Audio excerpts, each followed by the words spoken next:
Я хочу привітати вас на нашій зустрічі, Володимире. Для нас дуже важливо, коли в нас є Європейська Рада, коли ми говоримо про ситуацію в Україні і про війну Росії з Україною, послухати вас, послухати вашу думку, послухати, що відбувається. І я хочу вам сказати, що, звичайно, ми розуміємо, що надзвичайно складні зараз виклики в усьому світі. І ми сьогодні обговорювали, наскільки ми повністю віддані підтримувати вашу країну. Ми на вашій стороні, ми підтримуємо вас. І ми хочемо зробити все, щоб у нас сьогодні були хороші дебати, обговорення по тому, як ми можемо активно і практично допомагати вам на короткий строк, довгий. Будь ласка, ми вам слухаємо вам слово. Thank you so much, Charles, Mr. President, dear colleagues. I'm pleased to see you all. And just before our meeting, Charles, I have signed a very important law relating to the European integration, the law on politically exposed persons. This is one of the key laws adopted to fulfill the recommendations of the European Commission to open negotiations on Ukraine's membership in the EU. The law significantly strengthens the financial monitoring of public figures. And in any country, it is not easy for the political class to make such decisions, but now is the time when simple decisions cannot suffice. Because this is the time when each of our decisions determines whether we become stronger in protecting our lives. And this applies not only to Ukraine. In Ukraine, it is now very, very clear what is at stake. Life. Life is at stake as we all value it. We all do in Europe. There are different ideological approaches among us. Some are more liberal, some are more conservative, some are more active in international affairs, and some perceive their role differently. This is Europe, a continent of different but equal people. And most importantly, equal in their perception of the basis of life, namely that Europe is not a place for despising any nation and trying to erase any nation. It is not a place to bring up children in hatred so that they grow up to be murderers.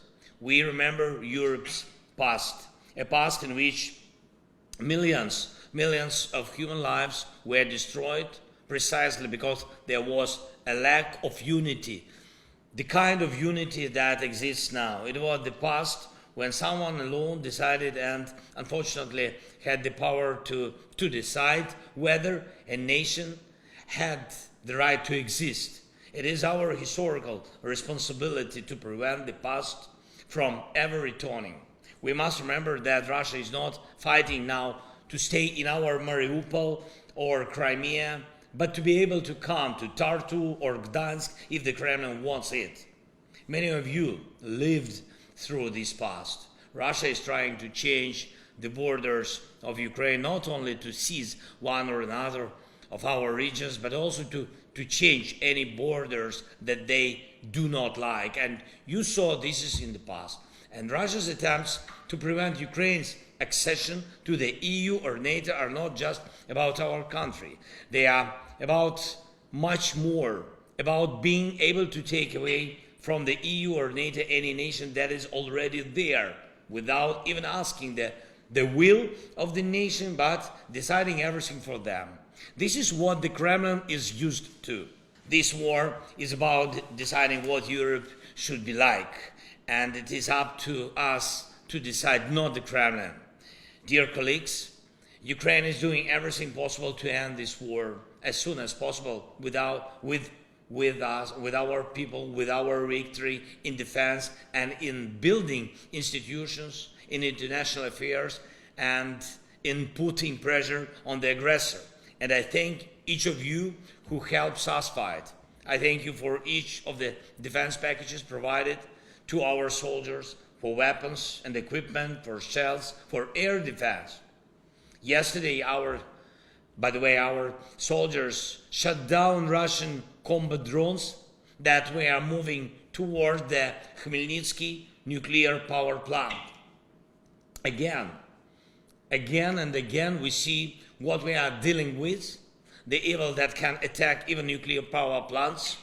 Air defense is for life. Thank you. Thank you all who understand this and help Ukraine with their respective systems and missiles. Sustainable arms supplies for Ukraine means sustainable security for the whole Europe, for each of our neighbors. And I'm especially grateful for the new page in our defense cooperation for the development of the military industry in Ukraine, and together with Ukraine, many European defense companies have joined us, and I invite all European defense companies to come to Ukraine and take our experience to multiply it.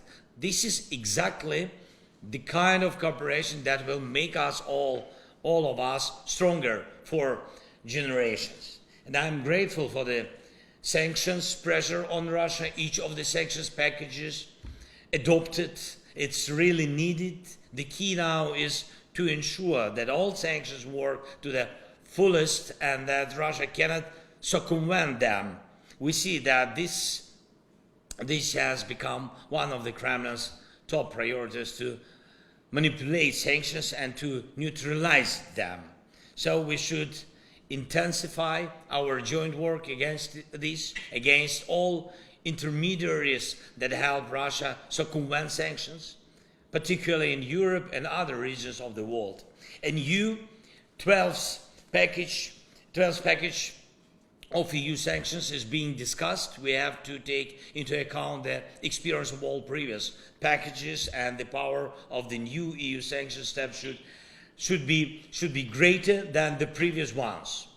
Attention should also be paid to the applied price cap on Russian oil. It is obvious that it's not working as effectively as it was expected when it was introduced. It is necessary to reduce the price cap and strengthen the mechanism for its enforcement.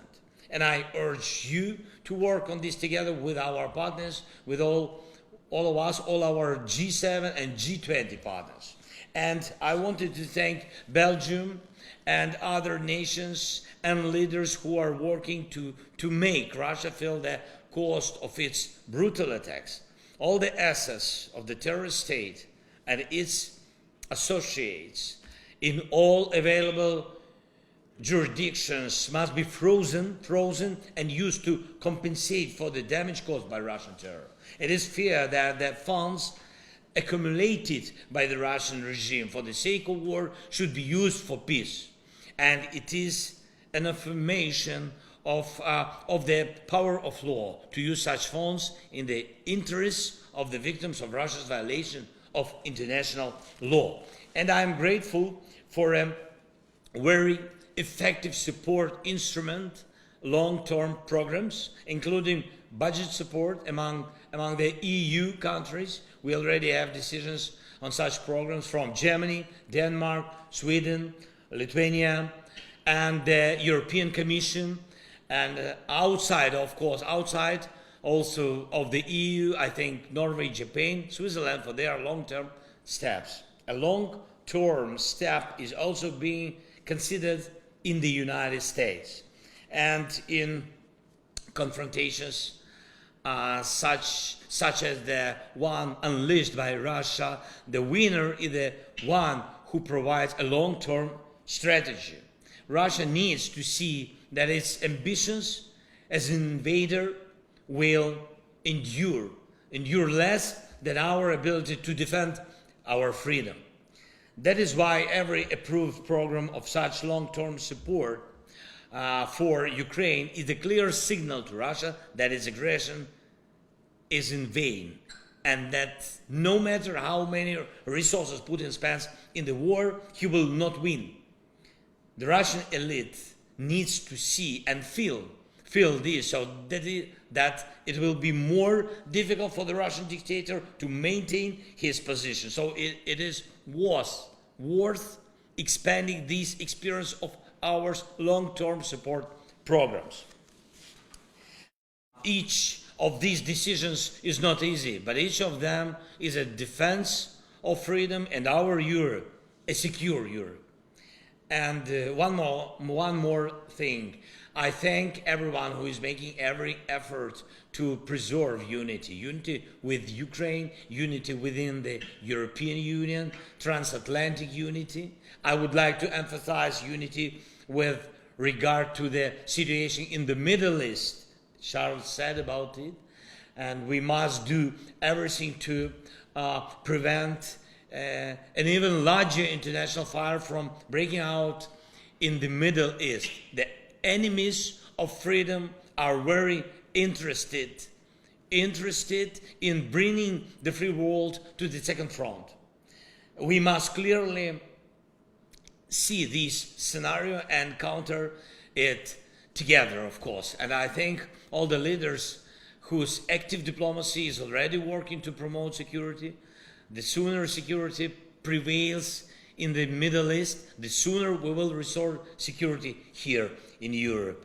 The clear proof of unity is the participation of the representatives of all your countries in the third meeting of NSAs this coming Saturday in Malta, together with the representatives of all continents, both Americas, Africa, Asia, Australia. They will discuss the Ukraine's peace formula, the effective instrument of bringing stability to Europe, the key geopolitical manifestation of unity for Europe, unity on the issue of EU enlargement should also be viewed from the perspective of security. It is clear that each nation's path to the EU is a work based on merit and institutional development.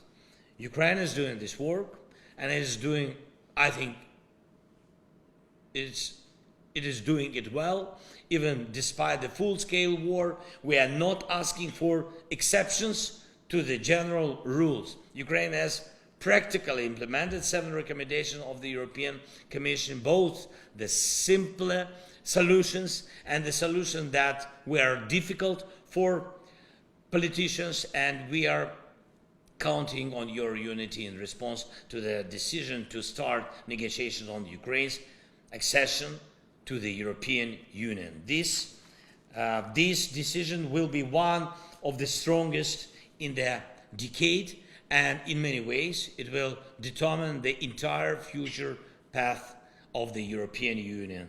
Either all of our Europe, together with Ukraine, together with Moldova, and in the future, I'm sure together with Georgia and Belarus, will win, or the past will win. I'm sure you are all on the side of modern Europe. We must win. Thank you very much for your attention. May the EU be strong. Slava Ukraini. Дуже дякую, Володимире.